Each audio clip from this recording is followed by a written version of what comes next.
Hello. Once you've taken the PI behavioral assessment, we take that information and turn it into a PI behavioral pattern.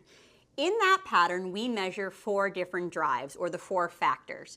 They are A, dominance, the drive for influence on people and events; B, extroversion, the drive for social interaction; C, patience, the drive for consistency and stability; and D, formality, the drive for rules and structure.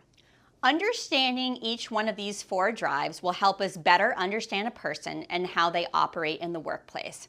PI has administered over 20 million assessments, and to make it easy for you, we've created 17 reference profiles. Think of it as shorthand, or an easy, digestible way for you to understand a wide variety of behaviors and needs.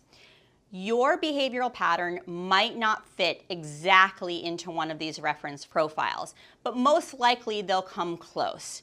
Your reference profile most closely matches an individualist profile. So let's talk about some basic needs and behaviors that come along with an individualist pattern. So some words that we could use to describe an individualist pattern is risk-taking, informal with detail, needs to take ownership, has authority over situations, more reserved, more introspective, more analytical, needs some time to think things through, and also more patient. So a little bit more time to work at a pace that's comfortable for you and comfortable for the decisions that you need to make. Let's also talk a little bit about some areas of strengths and challenges that go along with that. So some strengths of an individualist pattern is really out-of-the-box thinking. So you're very creative, you like to do things differently.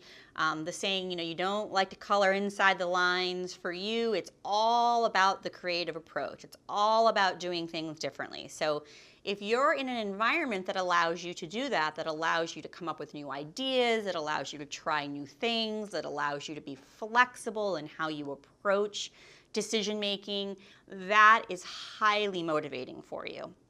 There can be some challenges, of course, that come along with an individualist pattern. Because you have so many different ideas and because you are so creative, it can feel to people around you that maybe you're kind of all over the place. So sometimes you really like the idea of doing one thing, and then other times you really like the idea of doing something else. And so there might be some inconsistency there. You also, because you are a little bit more analytical and your communication style may be a little bit more direct, you can also come across as someone who's just sort of telling something as opposed to sharing or selling or trying to get input. You sort of lay it on the table. Let's talk a little bit about decision making. When we talk about decision making with an individualist, the one thing that we want to come back to over and over again is your ability to think outside the box. In fact, I would use the word risk all the time when talking about an individualist pattern. Risk is something that you see opportunity in. It's something that motivates you. You like to do things differently. And that's because your dominance is on the high side, but it's also because you have less formality. So when we put those 2 things together, you really get someone who likes to take that risk. Decisions are fairly simple for you. You'll try something. If it doesn't work, you'll try it again. The only thing that we need to be careful about with decision making is because you also have a little bit more patience in your pattern, you like to make decisions on your own pace, right? You want to make sure that you're not being pushed or pressured from the outside when making those decisions. Let's talk a little bit about communication style. So communication style for you, as I pointed out before, is a little bit more direct and to the point. It's going to be more analytical. It's definitely going to be more factual. So it's not going to be about the fluff. It's not going to be about the empathetic nature of things. It's going to be about the results. It's going to be about getting it done. Communication style can also look factual for you, as I just said, but there are times where you're really big picture. So your communication style may be very broad and you may talk in large concepts.